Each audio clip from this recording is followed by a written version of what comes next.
L'info du Grand Lille en continu. Vincent Vieillard. 18h sur Grand Lille TV, bienvenue à toutes et à tous et bonsoir pour ce nouveau flash d'informations en direct. Comme d'habitude, on commence avec vos prévisions météo pour ce mardi. Une nouvelle journée qui s'est passée avec aucun nuage à l'horizon, beaucoup de soleil, mais si ce n'est ce petit vent très léger qui est venu perturber peut-être votre journée. Du côté des températures, on a atteint les 13 degrés. Il fait actuellement un peu plus de 11 à cette heure-ci et les températures qui vont continuer d'être agréables pour la nuit avec 5 degrés au plus froid de votre soirée. Les conditions de circulation maintenant, on jette un œil sur les routes de la métropole et vous voyez ce ralentissement depuis le périphérique sud de Lille en direction de Paris en passant par la 1. D'autres bouchons notamment sur la nationale 356 quand vous venez du nord en direction de Lille. Quelques perturbations aussi sur le périphérique est, sur la nationale 41 aussi en direction de Lens. Enfin, la 22 est aussi un peu perturbée aux alentours de Marc-en-Barœul. On commence ce journal avec cette nouvelle réforme à l'heure où la question de la pollution de l'air se pose de plus en plus. La métropole européenne de Lille vient de mettre en place la vignette critère, une mesure déjà en place à Paris et à Lyon. Les voitures seront donc autorisées à rouler en fonction de leurs émissions polluantes. Par exemple, l'âge du véhicule et le type de carburant seront primordiales dans ce calcul. Une vieille voiture pollue plus qu'une neuve. Pareil pour un diesel comparé à une voiture essence. Alors pour obtenir ces fameuses vignettes de couleur, il faudra débourser 3,70 €, auxquels s'ajoutent des frais de port, soit 4,18 € au total. La MEL vient d'ailleurs de lancer une étude pour définir les zones de circulation restreintes, zone dans laquelle vous devrez obligatoirement disposer d'une pastille de telle couleur pour pouvoir pénétrer avec votre véhicule. Pour aller plus loin dans la lutte contre la pollution, un éco-bonus mobilité va être mis en place. Plus d'explications avec Louis Caillé. Vous le savez sans doute, la MEL, la métropole européenne de Lille, fait face depuis plusieurs semaines, plusieurs mois même, à des pics de pollution assez fréquents. Recommandation de l'abaissement de la vitesse de 20 km/h, voire son obligation. Pour autant, ici à Lille, pas de circulation alternée comme c'est le cas à Paris notamment. Mais sachez que hier et aujourd'hui notamment, l'État vient de verser 10 600 000 € à la MEL pour les projets les plus innovants. Une somme qui est toutefois assez modeste, mais qui a le mérite, c'est d'offrir une vision d'avenir sur ces projets. Des projets comme les services, le développement durable ou encore la coopération territoriale. Et bien sûr, ici à Lille, avec la pollution, l'éco-bonus mobilité qui hérite d'une enveloppe de 3 300 000 € sur les 10 600 000 €. Alors, le président de la MEL, Damien Castelin, l'a dit, il souhaite réduire la circulation de 10% sur les axes de la métropole lilloise, car chaque jour, ce sont plus de 4 millions à 4,5 millions de véhicules qui circulent sur ces axes. Pour l'instant, alors, tout reste à définir, même si cet éco-bonus vise tout simplement à inciter les automobilistes à utiliser leur voiture en dehors des heures de pointe et notamment éviter du coup la circulation pendant ces heures de pointe.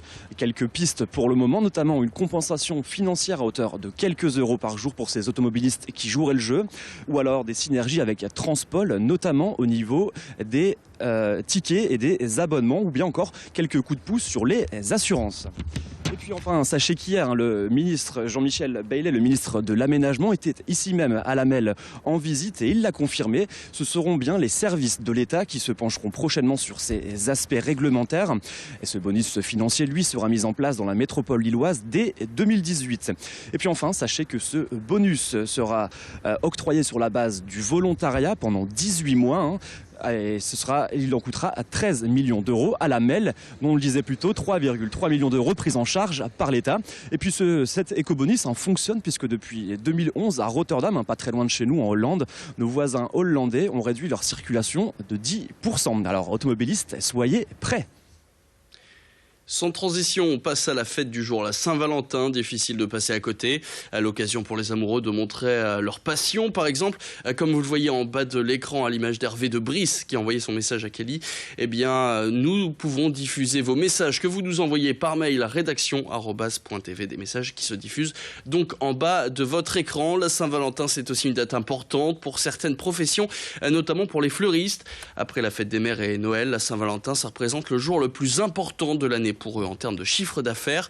Des fleuristes qui sont d'ailleurs sur le pied de guerre depuis le début de la semaine, à l'image de Lafdaï El Karassi, qui est fleuriste depuis 35 ans à Marc-en-Barœul. Lui doit faire face aux nombreuses livraisons aujourd'hui, mais aussi aux commandes de dernière minute. Pour lui, cette tradition perdure, il n'y a pas de baisse d'activité d'année en année. Mais comme cette fête est importante, au niveau des commandes, les prix sont souvent tirés à la hausse. Alors à en croire Lagdaï qui s'exprime au micro d'Idil Gunay, sans surprise, la tendance cette année, c'est encore la rose rouge, synonyme d'amour et de passion. C'est la rose. C'est la rose, surtout la rouge. Après, vous avez la blanche aussi. Et un peu d'autres couleurs comme l'orange, en gros, c'est la rouge qui domine. Il y a toujours des nouveautés, ça change tout le temps. D'ailleurs, nous, on n'arrive pas à suivre, même les grossistes maintenant, ils font ça avec la zapette, comme on dit. Donc, et ce qui domine maintenant, c'est la blanche et la Naomi. La blanche, c'est ça. Donc, vous l'avez en blanche ou alors en rouge. Et ça, c'est la Naomi. Et là, c'est la Brandy. Le quartier du Louvre-Lens se réinvente et ça commence avec la construction d'un hôtel 4 étoiles juste en face du musée. Alors de quoi réjouir les professionnels du tourisme. En tout, ce seront 52 chambres qui vont être construites dans ces anciennes maisons minières. Le bailleur social de la région des Hauts-de-France, Maisons et Cités et Hôtel Esprit de France s'associe pour ce projet. La façade sera réaménagée tout en conservant l'esprit de ces maisons de mineurs. Un nouvel espace sera entièrement construit pour accueillir un restaurant et un bar qui seront ouverts à tous les Lensois. La brasserie qui servira d'ailleurs des produits régionaux à une centaine de couverts. La construction comprendra aussi un spa et une salle de fitness, le tout avec vue sur le musée et le parc. 25 emplois vont être créés dans cet hôtel. Coût de ce projet, 8,5 millions d'euros pour une fin des travaux prévue l'année prochaine. Cette construction marque le début de la rénovation de cette cité minière. Après l'hôtel, des logements vont être construits juste derrière. Écoutez l'interview de Dominique Soyer, le directeur général de Maisons et Cités au micro de Clotilde Le Guévac. En fait, cet hôtel doit vivre bien évidemment de la clientèle du musée du Louvre.